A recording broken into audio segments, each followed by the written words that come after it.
Hello everyone, मोहित study IQ centre में आपका स्वागत है।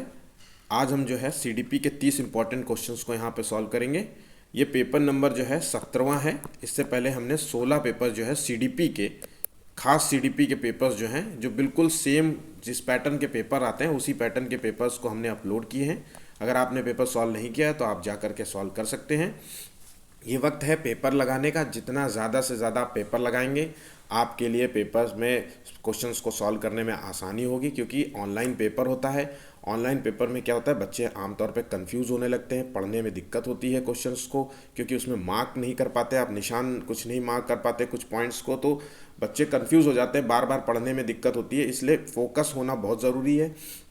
फोकस तभी आप हो पाएंगे जब जितना ज़्यादा से ज़्यादा आप क्वेश्चंस को यहाँ पर सॉल्व करेंगे। ठीक है, तो आप ज़्यादा से ज़्यादा पेपर्स को सॉल्व करिए। ये 17वां पेपर है। ठीक, और ध्यान से पेपर को लगाइए। अच्छा, सीडीपी में पहले मैं आपको बता देता हूँ कि सीडीपी में जो है जो है 15 क्वेश्चंस जो है वो बाल विकास से संबंधित क्वेश्चंस आते हैं। नॉर्मल क्वेश्चंस होते हैं, जैसे पियाजे ने क्या थ्योरी दी, उसके अंदर की जो है पियाजे ने जो 4 सिद्धांत दिए वो क्या है, कोलबर्ग के क्या नियम है, कोलबर्ग ने किस चीज़ से संबंधित नियम दिए, इस तरीके से जो है 15 क्वेश्चंस आते हैं इसके। लेकिन जो बाकी 15 क्वेश्चन है वो पेडागॉजी से रिलेटेड होते हैं, जिसमें समावेशी शिक्षा के सिद्धांत जो है, इसके समावेशी सिद्धांत के कुछ क्वेश्चंस आते हैं, जिसमें समावेशी सिद्धांत क्या होता है, प्रतिभाशाली बच्चे क्या होते हैं, सृजनात्मकता क्या होती है, आप इस तरीके के क्वेश्चंस खूब देखते होंगे, है ना। तो आप ये सारी क्वेश्चंस का मैंने एक पूरी तरीके से बढ़िया से 30 क्वेश्चंस तैयार किए हैं। ठीक है, और 15 जो क्वेश्चन होते हैं वो अधिगम और शिक्षा शास्त्र रिलेटेड होते हैं। संज्ञानात्मक विकास क्या होता है, संवेग क्या होता है, समस्या समाधान बच्चों का किस तरीके से। ठीक है, तो अगर पेपर पसंद आए तो प्लीज़ चैनल को लाइक सब्सक्राइब ज़रूर करिए। अभी कुछ टाइम के बाद, कुछ दिनों के बाद, 2 से 3 दिन के बाद आपको करीब 50 मॉडल पेपर्स के जो है क्वेश्चंस तैयार किए जाएंगे। बिल्कुल नए प्रकार के क्वेश्चंस होंगे, जो पुराने को प्रीवियस ईयर के क्वेश्चंस बिल्कुल नहीं होंगे। वो आपको मैं कराऊंगा अभी 2 से 4 दिन के बाद। ठीक है, चलिए शुरू करते हैं। चैनल को लाइक सब्सक्राइब ज़रूर करें। पहला क्वेश्चन देखते हैं। कक्षा जो है 6 का शिक्षार्थी जो है, स्टूडेंट गणित में त्रुटियां करता है। ठीक है, गलतियां कर रहा है, तो एक शिक्षक को के रूप में आप क्या कर सकते हैं।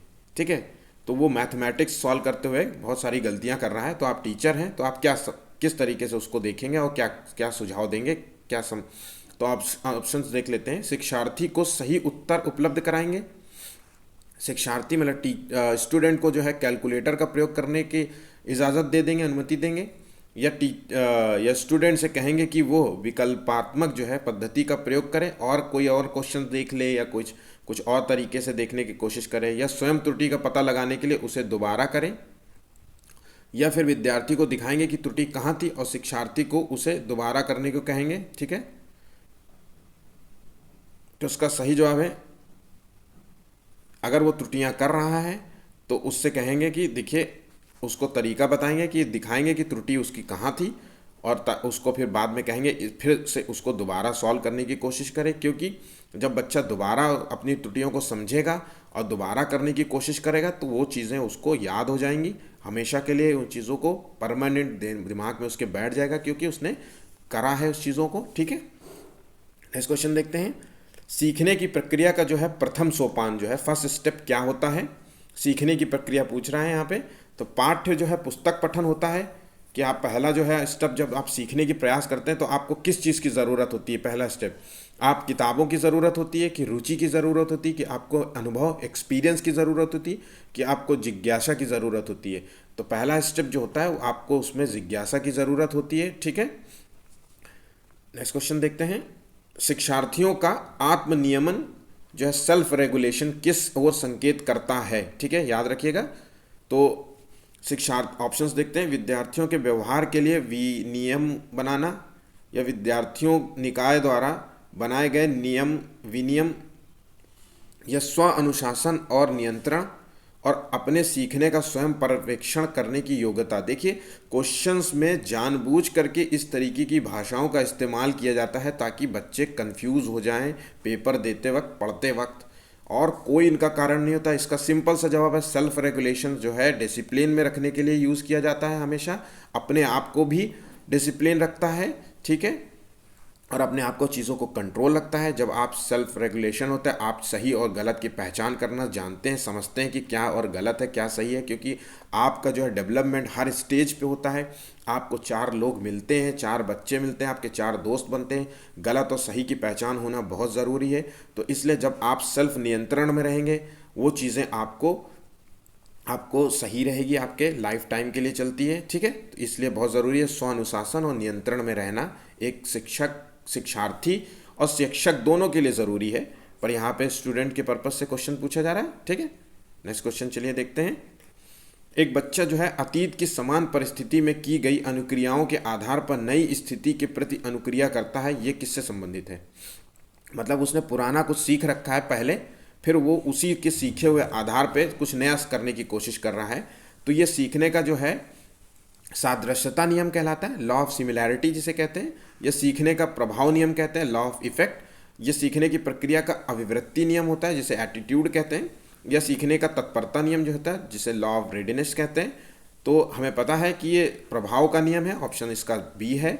ठीक है, थॉर्नडाइक ने जो है 3 नियम दिए थे, जिसमें से लॉ ऑफ तत्परता जिसे कहते हैं, सीखने का तत्परता का नियम, और अभ्यास का नियम, और प्रभाव का नियम। प्रभाव का नियम मतलब आप किसी चीज़ के प्रभाव में आके, किसी चीज़ के प्रभाव में आके या किसी व्यक्ति के प्रभाव में आकर के आप किसी चीज़ को करना सीख जाते हैं, वही लॉ ऑफ जो है इफेक्ट कहलाता है। आपने पुराना कुछ सीख रखा था, उसके आधार पे आपने नया कुछ सीखने की कोशिश की और वो सीख गए। ठीक है, चलिए नेक्स्ट क्वेश्चन देखते हैं। शिक्षार्थी जो है पहले सीख चुके हैं और उनकी पुनरावृत्ति और प्रत्यास्मरण में शिक्षार्थियों की मदद करना महत्वपूर्ण है। सेम क्वेश्चन है लेकिन डिफरेंट तरीके से, मैंने इसलिए इसको शामिल कर लिया ताकि एक ही क्वेश्चन को आप दूसरे तरीके से भी जान जाएं। तो नई जानकारी को पूर्व जानकारी से जोड़ना सीखने को समृद्ध बनाता है, या पूर्व जो है पाठों को दोहराना ये प्रभावी एक तरीका है आपका। यह शिक्षार्थियों की स्मृति को बढ़ाता है, जिससे सीखना सुदृढ़ हो जाता है।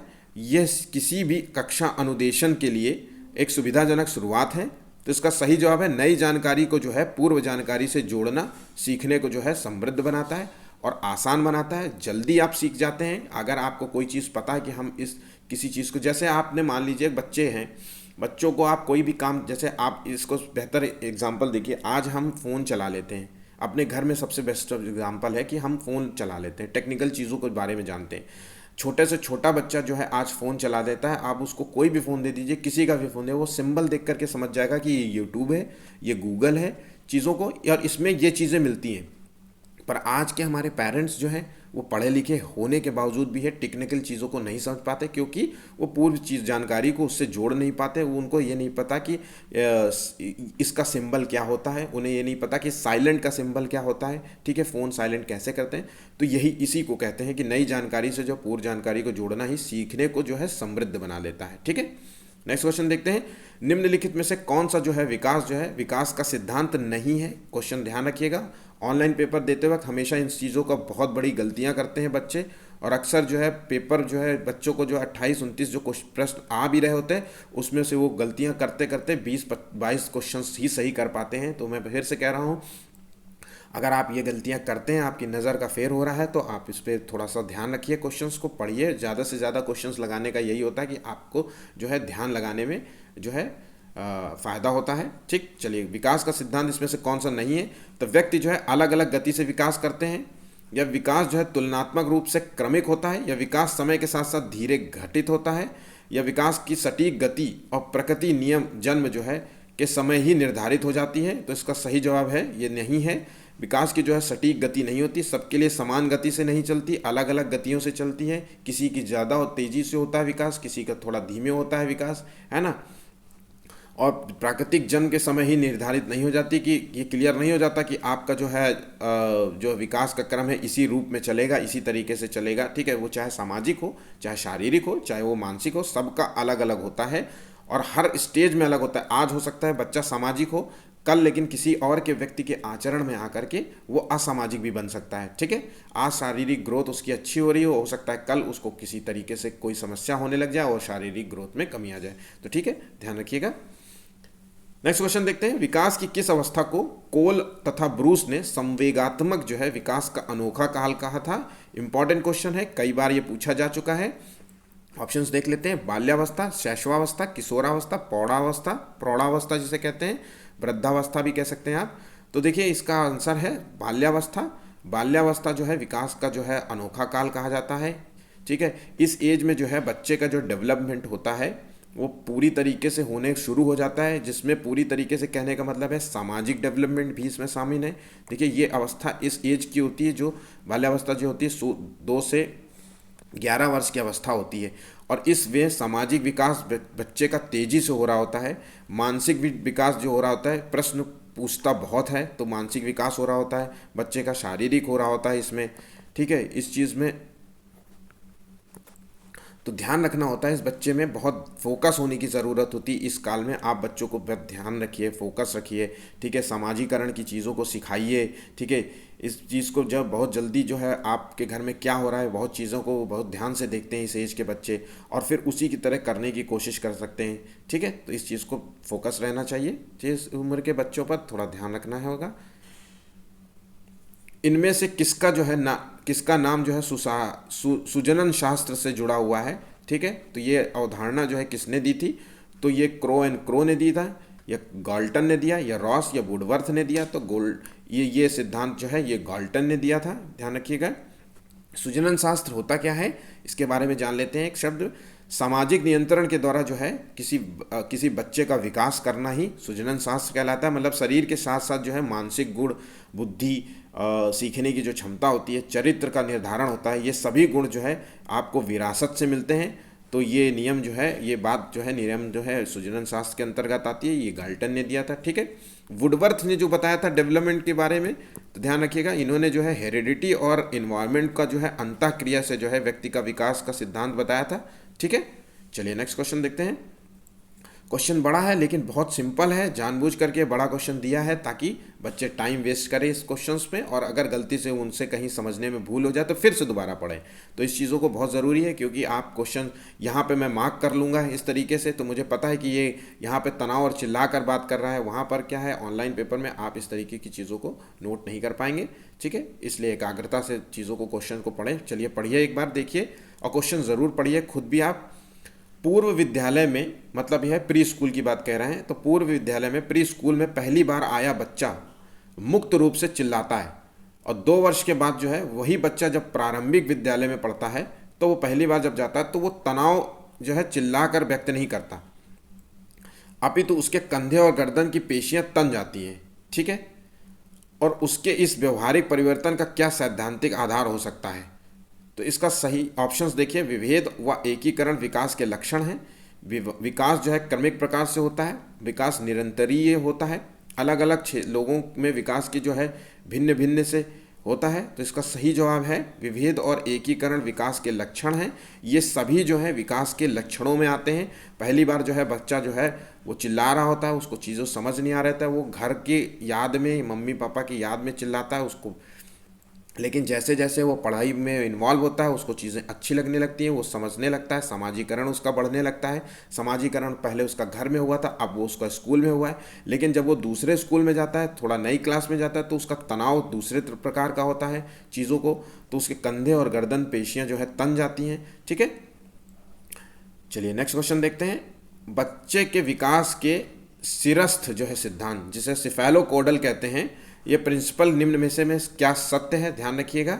ठीक है, ये प्रिंसिपल ऑफ डायरेक्शन के अंतर्गत आता है। ठीक है, तो जो है जो विकास जो है किस ओर होता है, कैसे होता है शरीर, व्यक्ति के जो है शरीर में, तो उसी के सिद्धांत के अनुसार देखिए ऑप्शन देखते हैं। विकास जो है सिर से पैर की ओर होता है, या विकास पैर से सिर की ओर होता है, या विकास जो है मध्य भाग से जो है परिधि की ओर होता है, या उपरोक्त में से कोई नहीं।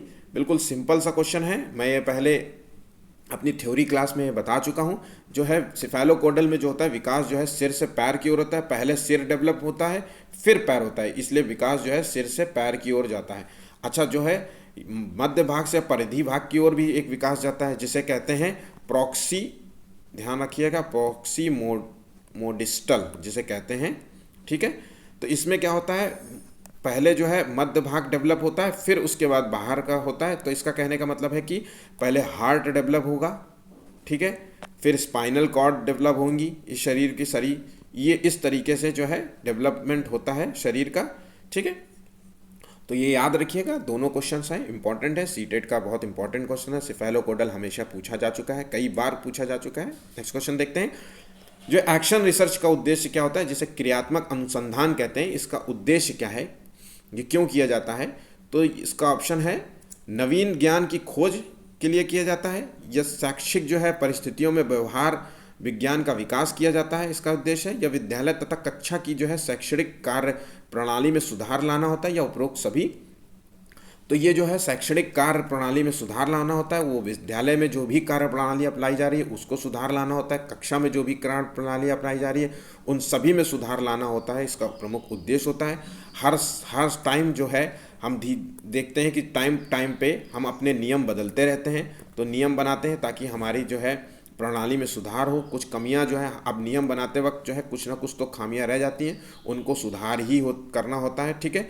हम एक्स्ट्रा करिकुलर एक्टिविटीज़ को ऐड कर देते हैं अपनी शिक्षा प्रणालियों में। कई स्कूल्स में देखिए, आज स्कूल में गेम्स नहीं होते थे, लेकिन नेक्स्ट टाइम जो है उसमें गेम्स ऐड कर दिए गए, म्यूज़िक ऐड कर दिया गया ताकि बच्चे म्यूज़िक सीख सकें, इंडोर गेम्स ऐड कर दिया गया, ठीक है। विज़िट कराने लगे, जैसे कहीं पे भी विज़िट करा रहे हैं, जू विज़िट करा दिया, या कोई पर्यावरण रिलेटेड जो है एजुकेशन देना है तो किसी के गार्डन में ले जा कर के सामने से दिखा दिया कि किस तरीके से देखिए आम का पेड़ होता है, इस तरीके से होता है, ठीक है, ठीक है। तो इसे क्रियात्मक अनुसंधान कहते हैं। नेक्स्ट क्वेश्चन देखते हैं। निम्नलिखित में से कौन सा जो है विकासात्मक कार्य उत्तर बाल्यावस्था के लिए उपयुक्त नहीं है? फिर देखिए बाल्यावस्था से रिलेटेड क्वेश्चन है, बाल्यावस्था, ठीक है। तो आपको पता होना चाहिए, ऑप्शंस देखिए। सामान्य जो है खेलों के लिए आवश्यक शारीरिक कुशलताएं सीखना, या पुरुषोचित या स्त्रियोचित जो है सामाजिक भूमिकाओं को प्राप्त करना, या व्यक्तिक जो है आत्मनिर्भरता प्राप्त करना, या अपने हम उम्र बालकों के साथ सीखना। तो यहाँ उत्तर बाल्यावस्था की जो उम्र होती है वो 204 वर्ष की होती है, ध्यान रखिएगा।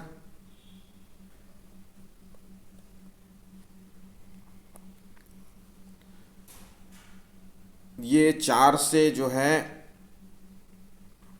उत्तर बाल्यावस्था जो होती है वो लेटर चाइल्डहुड जिसे कहते हैं, 4 से 11 वर्ष की अवस्था होती है। इसमें जो है व्यक्तिगत निर्भरता प्राप्त करना ये नहीं होता उसकी खूबियाँ, ठीक है। ये किशोरावस्था के बाद की उम्र की एज होती है जहाँ पे बच्चा जो है व्यक्तिगत निर्भरता प्राप्त करने की कोशिश करता है, ठीक है। अपने आप से चीज़ों को जानने की कोशिश करता है कि चीज़ें मुझे क्या करना है, किस तरीके से करना है, ठीक है। नेक्स्ट क्वेश्चन देखते हैं। अवधारणाओं का जो विकास है जिसे डेवलपमेंट ऑफ कंसेप्ट कहते हैं, ये मुख्य रूप से किसका हिस्सा है? बौद्धिक विकास का हिस्सा है, या शारीरिक विकास का हिस्सा है, या सामाजिक विकास का है, या संवेगात्मक विकास का हिस्सा है? तो डेवलपमेंट ऑफ जो कंसेप्ट है उसका संबंध है संवेगात्मक विकास से, ठीक है। संवेगात्मक विकास मतलब बुद्धि का विकास जो है, विचारों का विकास जो है, सही और गलत की पहचान का विकास, ठीक है, सीखने की क्षमता का विकास, ये सभी चीज़ें हैं संवेगात्मक विकास से संबंधित है, ठीक है। नेक्स्ट क्वेश्चन देखते हैं। व्यक्तिगत जो है शिक्षार्थी एक दूसरे से भिन्न होते हैं, यहाँ पे पूछ रहा है व्यक्तिगत शिक्षार्थियों के संबंध में। तो किस रूप में भिन्न होते हैं? विकास की दर में भिन्न होते हैं, कि विकास क्रम में भिन्न होते हैं, विकास की सामान्य क्षमता में भिन्न होते हैं, या वृद्धि और विकास के सिद्धांत में भिन्न होते हैं? तो व्यक्तिगत जो सिद्धार्थी होती हैं वृद्धि और विकास के सिद्धांत दोनों सभी में भिन्न होते हैं, ठीक है। सभी का जो है विकास और वृद्धि अलग अलग रूप में अलग अलग तरीके से होती है, ठीक। नेक्स्ट क्वेश्चन जो है, परिवार एक साधन है, क्या साधन है? तो अनौपचारिक शिक्षा का, औपचारिक शिक्षा का, दूरस्थ शिक्षा का, गैर औपचारिक शिक्षा का। तो देखिए औपचारिक शिक्षा का जो साधन होता है वो हम जो स्कूल में शिक्षा ग्रहण करते हैं, एक सिलेबस के रूप में ग्रहण करते हैं, चीज़ों को एक मानक बना करके दिया जाता है कि आपको इसी के अंडर, जैसे आप सीटेट का एग्ज़ाम दे रहे हैं तो इसका एक सिलेबस है, उसी के आधार पे आप पढ़ रहे हैं, ना कि आप हर चीज़ को पढ़ रहे हैं। तो जो है परिवार जो होता है वो एक अनौपचारिक शिक्षा का जो है साधन होता है, ठीक है।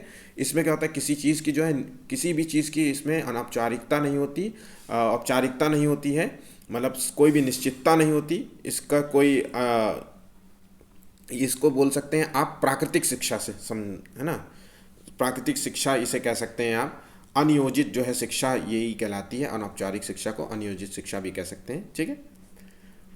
उपनयन संस्कार जो है किस शिक्षा काल में किया जाता था? यह क्वेश्चन जो है यूपी टेट में पूछा जा चुका है, 2 से 3 बार यह क्वेश्चन आ चुका है, मैंने इसलिए इसको रख दिया है, कहीं गलती से क्वेश्चन आ जाए, छोटा सा है लेकिन फिर भी क्वेश्चन के पूछने के चांसेस रहते हैं।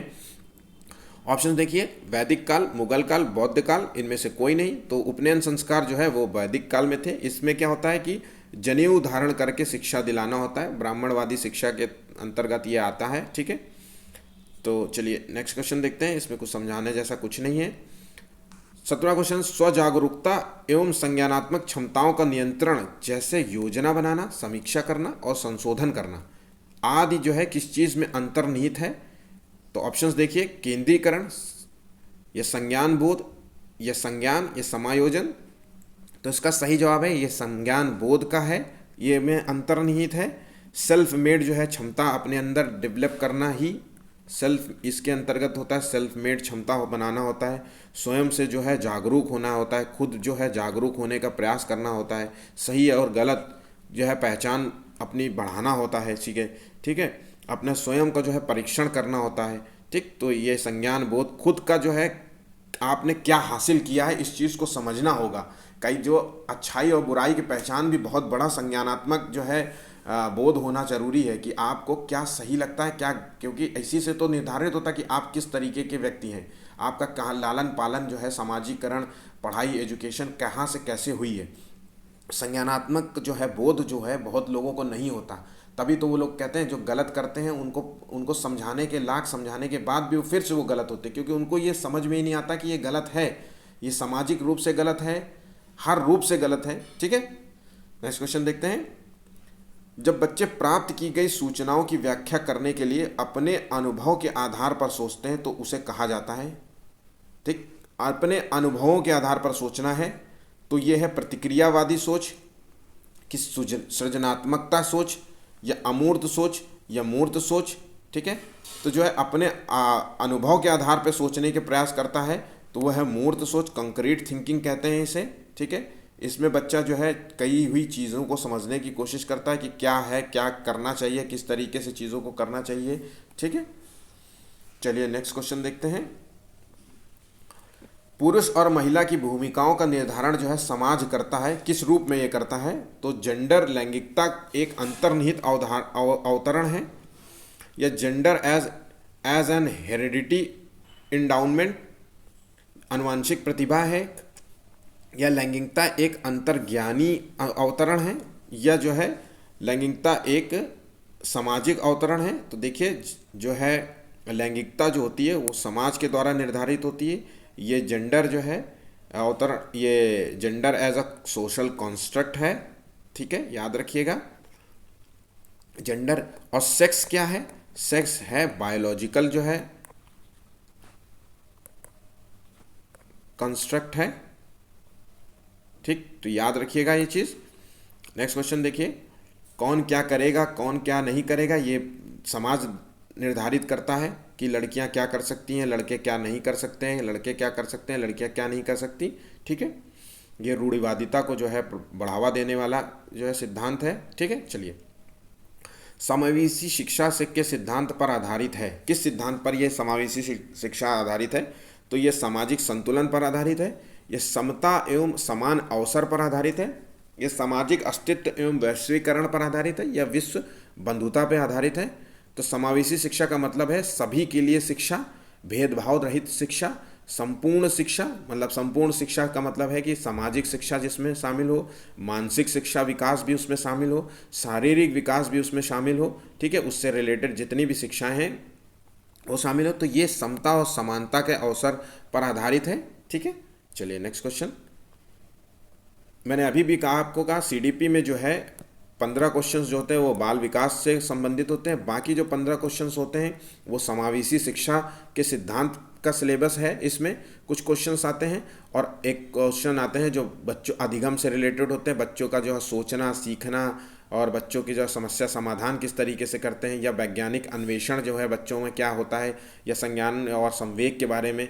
तो इससे रिलेटेड 15 क्वेश्चन आते हैं। तो ये 20वां क्वेश्चन उसी से था। ठीक है, चलिए समझते हैं। नेक्स्ट क्वेश्चन देखते हैं। शरीर के जो है केंद्रीय भाग से परिधियों पर जो है मैंने अभी आपको बताया था। ठीक है, सेंट्रल से जो है बाहर की तरफ जाने वाले जो सिद्धांत क्या कहते हैं? तो केंद्र भाग से परिधि की ओर जो है विकास को दर्शाता है। तो देखिए किस दिशा को दर्शाता है? विकरणीय विकास के सिद्धांतों को, विकेंद्रीयकृत विकास के सिद्धांतों को, मध्य वाह जो है विकास के सिद्धांतों को, सोपानी विकास के सिद्धांतों को। तो ये है मध्य, मध्य से जो है बाहर की ओर जाता है, ठीक है, केंद्र से परिधि की ओर जा रहा है, ठीक है, जैसा इसमें नाम रखा है।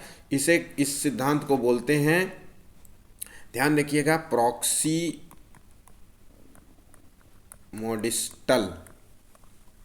का सिद्धांत कहते हैं इसे, ठीक है।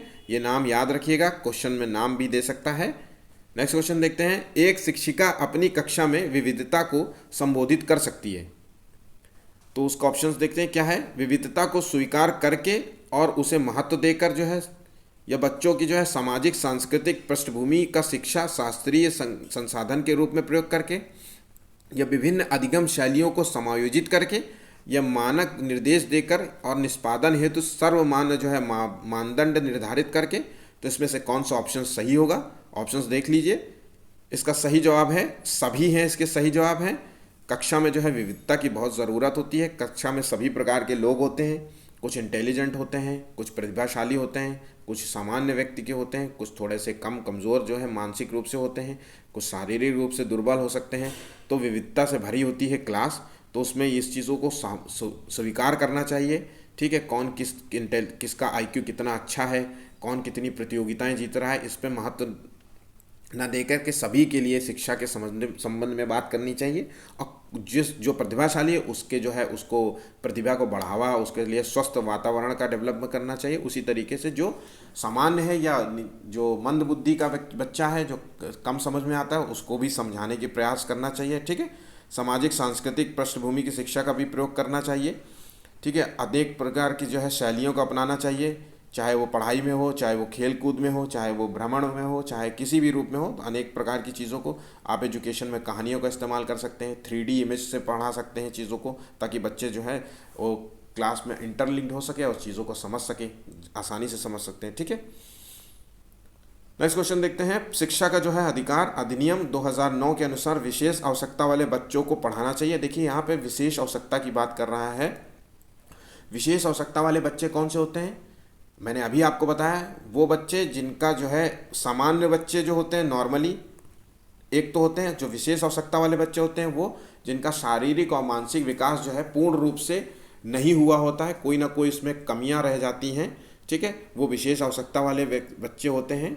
तो उनको देखिए किस रूप में पढ़ाना चाहिए। ये व्यावसायिक प्रशिक्षण केंद्रों में जो उन्हें जीवन जो है कौशलों के लिए तैयार करेंगे, या घर पर माता पिता और देखभाल करने वालों के साथ जो उन्हें आवश्यक जो है सहायता उपलब्ध कराएंगे, या खास तौर पर उन्हीं के लिए बनाए गए विशेष विद्यालयों में, या समावेशी शिक्षा व्यवस्था के इस प्रावधान के साथ कि उनकी जो है व्यक्तिगत आवश्यकताओं की पूर्ति की जा सके।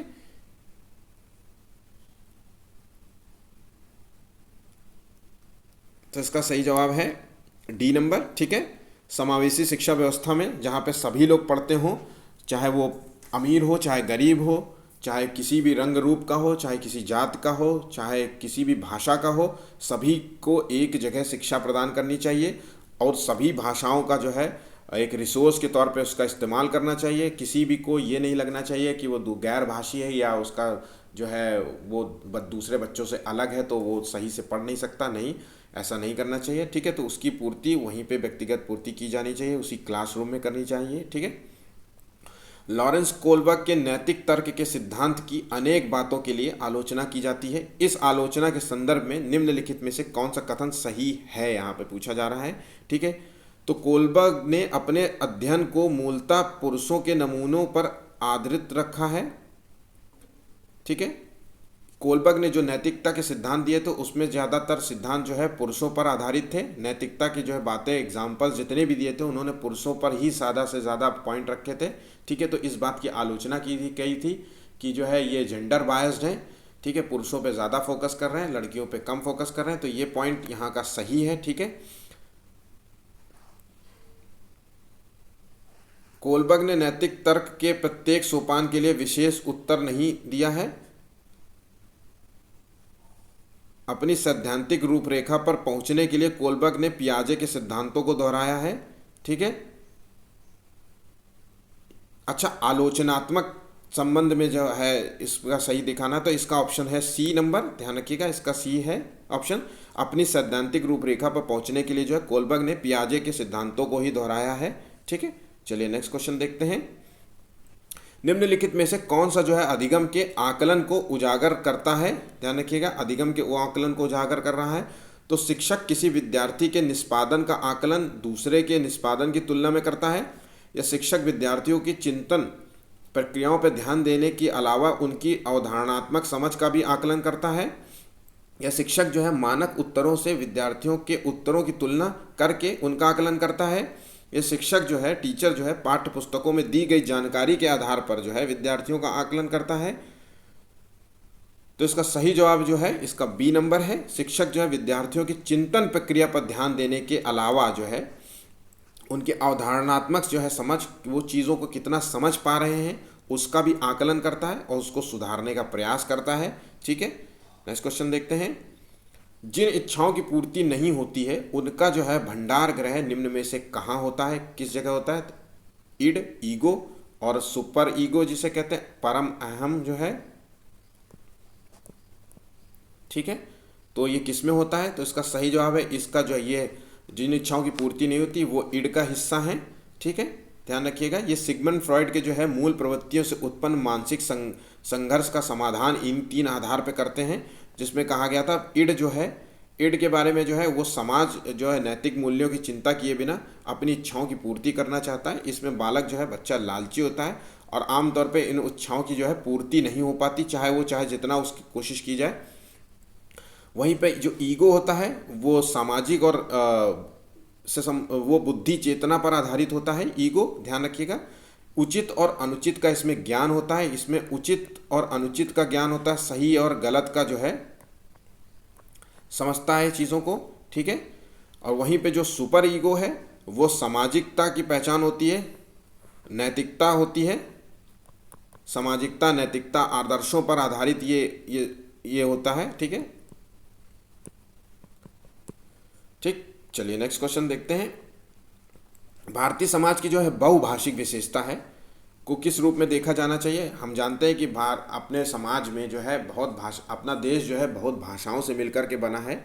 यहाँ पे विभिन्न प्रकार की जो भाषाओं के लोग रहते हैं। कुछ लोग हिंदी बोलते हैं, कुछ लोग महाराष्ट्रियन बोलते हैं, ठीक, मराठी बोलते हैं, कुछ लोग इंग्लिश बोलना पसंद करते हैं, कुछ लोग साउथ की भाषा तमिल बोलते हैं। ठीक है, तो इस जब सभी भाषा का है तो उसको किस रूप में हमें देखना चाहिए? विद्यालय जीवन को समृद्ध बनाने के संसाधन के रूप में इसे देखना चाहिए, या जो है विद्यार्थियों को सीखने के लिए अभिप्रेरित करने हेतु शिक्षक योग्यता के चुनौती के रूप में देखना चाहिए कि अच्छा ठीक है टीचर को ये चुनौती लगे ताकि नई भाषाओं प्रकार की भाषा, या जो शिक्षार्थियों के लिए जो है विद्यालयी जीवन को एक जटिल अनुभव के रूप में, या शिक्षण जो है अधिगम प्रक्रिया के बाधा के रूप में। तो सभी को इसका आंसर समझ में आ गया होगा। इसका आंसर है विद्यालय जो है जीवन को समृद्ध बनाने के संसाधन के रूप में इसे देखना चाहिए। ठीक है, बहुभाषा जो है एक संसाधन है। ठीक है, इससे क्या होता है बच्चों में जो है डेवलपमेंट जो है कम्युनिकेशन स्किल्स अच्छी होती है। जब दो भाषाई के लोग आपस में बात करते हैं तो दोनों के जो है साझा ज्ञान को जो है साझा करते हैं। वो कुछ बातें अपनी भाषाओं में सिखाता है दूसरे बच्चों को, दूसरा बच्चा जो है अपनी भाषा में सिखाता है उसको। ठीक है, तो इससे जो है बच्चे में जो कार्य कुशलता बढ़ती है, याददाश्त भी बढ़ती है। ठीक है, और फ्यूचर के लिए देखा जाए तो उसके जॉब के लिए भी फ़ायदेमंद होती है। तो इसलिए ये संसाधन के रूप में होता है। ठीक है, इसका हमें प्रयोग करना चाहिए स्कूल में। अगर कोई भाषाई दूसरे भाषाई का है तो उसके संसाधन का प्रयोग करिए। ठीक, नेक्स्ट क्वेश्चन देखते हैं। हार्वर्ड गार्डनर के जो बहुबुद्धि सिद्धांत है, मल्टीपल इंटेलिजेंस की बात कर रहे हैं यहाँ पे। तार्किक जो है गणितीय बुद्धि वाले व्यक्ति की क्या विशेषता हो सकती है? कई सिद्धांत जो है तकरीबन 9 सिद्धांत प्रस्तुत किए गए थे। उसमें से जो है तार्किक गणितीय बुद्धि वाले सिद्धांत एक है। तो उसके क्या है खूबियां हैं? तो ध्वनि ताल शब्दों के अर्थ के प्रति संवेदनशीलता, ये खूबी जो होती है ये वर्बल इंटेलिजेंस की होती है। ध्यान रखिएगा, मैं आपको बता देता हूँ। वर्बल वो होते हैं जिनको जो है लेखन शैली में बहुत निपुण होते हैं, कविताएं लिखते हैं, है ना। ये जो न्यूज़पेपर के जो एंकर्स होते हैं ये इस पे जो इनका इंटेलिजेंस अच्छा होता है। दृश्य स्थानिक परिवेश को सटीक रूप से ग्रहण करने वाले ये लोग जो होते हैं, जो खाली जगह को सही से ऑब्जर्व करके वहाँ पे जैसे आर्किटेक्ट होते हैं या इंटीरियर डिज़ाइन, घर का इंटीरियर करते हैं, वो खाली स्थान को देखते हैं फिर एक नया डिज़ाइन बना देते हैं, ठीक है, चीज़ों को। संगीत अभिव्यक्ति जो है कि आवाज़ वाले जो होते हैं उनको जो है म्यूज़िकल जो है इंटेलिजेंस इनके ऊपर हावी होता है, वो म्यूज़िक को अच्छे से समझते हैं और उसकी गणना अच्छे से कर सकते हैं। तो इसका सही जवाब है गणितीय वाले डी नंबर। पैटर्न की खोज करते हैं, तर्क करते हैं, इनकी रीजनिंग क्षमता बेहतर होती है, अच्छी होती है, ठीक है। तो ऑप्शन इसका डी नंबर है। चलिए नेक्स्ट क्वेश्चन देखते हैं। मानव बुद्धि और विकास की जो है समझ शिक्षक को योग्य बनाती है। ऑप्शंस देखते हैं। निष्पक्ष रूप से, अनबायस्ड वे, अपने शिक्षण अभ्यास के माध्यम से, शिक्षण के समय शिक्षार्थियों के संवेगों पर बनाए रखना, या विविध शिक्षार्थियों के शिक्षण के बारे में स्पष्टता, या शिक्षार्थियों को ये बताना कि वे अपने जीवन को कैसे सुधार सकते हैं। तो इसका सही जवाब है ये है अनबायस्ड रूप से जो है उसको योग्य बना सकती है। अनबायस्ड का मतलब है कि भेदभाव रहित होना चाहिए टीचर को, एक वो लड़का लड़की में भेद नहीं करना चाहिए, समान रूप से पढ़ाना चाहिए। उसके अंदर अमीरी गरीबी का भेद नहीं कि अमीर का बच्चा है तो इसलिए पढ़ाइए, ये गरीब का बच्चा है तो इसे नहीं पढ़ाना चाहिए, कम पढ़ाना चाहिए, शहर या गांव से आया तो इसकी भाषा अलग है या देहाती की भाषा बोलता है, इस तरीके की चीज़ें नहीं होना चाहिए। उसको निष्पक्ष रूप से अपने पढ़ाने के तकनीकी पर ध्यान देना चाहिए, ठीक है। नेक्स्ट क्वेश्चन देखते हैं। आखिरी क्वेश्चन है। अभी तक आपने चैनल को लाइक सब्सक्राइब ना किया हो तो प्लीज़ चैनल को लाइक सब्सक्राइब ज़रूर करें। मैं डेली आपको पेपर्स करा रहा हूँ, वो ईवीएस की भी मैं पेपर डेली आपको पर्यावरण अध्ययन से रिलेटेड मैं करीब करीब आपको 10 पेपर करा चुका हूँ। उसी तरीके से इससे हर एक टॉपिक से रिलेटेड मैंने वीडियो बनाया है, वो पियाजे हो, कोलबर्ग हो, बुद्धि जो है इंटेलिजेंस पे, ये सभी वीडियोस मैं आपको क्लास के नोट्स के तौर पे मेरे प्लेलिस्ट में आप जा करके देख सकते हैं। और आपके लिए खास जो है सीटेट के एग्ज़ाम्स के लिए स्पेशल जो है मॉडल पेपर तैयार किए जा रहे हैं, ताकि आपको जो है प्रीवियस ईयर अगर आपने लगा लिया है तो अब आपका टाइम है मॉडल पेपर पे क्वेश्चंस लगाने का। तो आप 2 से 4 दिन में आपको मॉडल पेपर्स भी मिलने लगेंगे। तो अगर चैनल को लाइक सब्सक्राइब कर देंगे तो आपके लिए अच्छा होगा। Thank you. तो नेक्स्ट क्वेश्चन देखते हैं। अधिकांश व्यक्तियों की जो है बुद्धि औसत होती है, औसतन होती है। बहुत कम लोग जो है प्रतिभा संपन्न भी होते हैं और बहुत कम जो है व्यक्ति जो है मंद बुद्धि वाले होते हैं। ये कथन जो है प्रतिपादित जो है सिद्धांत पर आधारित है। किस सिद्धांत पर आधारित है? ये बुद्धि और जातीय भिन्नताओं पर आधारित है, बुद्धि के वितरण पर आधारित है, बुद्धि की वृद्धि पर आधारित है, या बुद्धि और लैंगिक भिन्नताओं पर आधारित है। तो इसका सही जवाब बुद्धि के जो है वितरण पर आधारित है, ठीक है। स्टर्न ने जो है ये सिद्धांत, ये बुद्धि का जो है वितरण सिद्धांत प्रस्तुत किया था। ध्यान रखिएगा, स्टर्न ने ये दिया था। तो याद रखिएगा आईक्यू जो है किसकी कितनी आईक्यू होगी, तो इन्होंने जो दिया था 0 से जो 24 वाले व्यक्ति की आईक्यू होगी वो इडियट कहलाएगा। ध्यान रखिएगा इडियट। कुछ इंपॉर्टेंट्स है, नोट कर लीजिए, याद कर लीजिए। 60 से जो 70 होगा वो मंद बुद्धि होगा, अक्सर पूछे जाते हैं क्वेश्चंस। और वहीं पे जो 70 से 80 के बीच में होगा वो सीमांत मंद बुद्धि होगा, ठीक है, सीमांत मंद बुद्धि होगा। और वहीं पे जो 90 से जो है 110 के बीच में होगा वो सामान्य बुद्धि का होगा। ये अक्सर क्वेश्चंस पूछा जा चुका है, बहुत बार पूछा जाता है। और वहीं पे जो 120 से ऊपर होगा वो वेरी सुपीरियर में आएंगे। लेकिन 140 वाले प्रतिभा संपन्न आते हैं। यहाँ पे जो प्रतिभा संपन्न की बात कर रहे हैं वो 140 के अंतर्गत आता है, ठीक है। चलिए नेक्स्ट क्वेश्चन। आपके 30 क्वेश्चंस जो है, आज का 30 क्वेश्चंस के जो पेपर समाप्त हो चुका है। अगर वीडियो पसंद आया तो प्लीज़ चैनल को लाइक सब्सक्राइब ज़रूर करें। Thank you.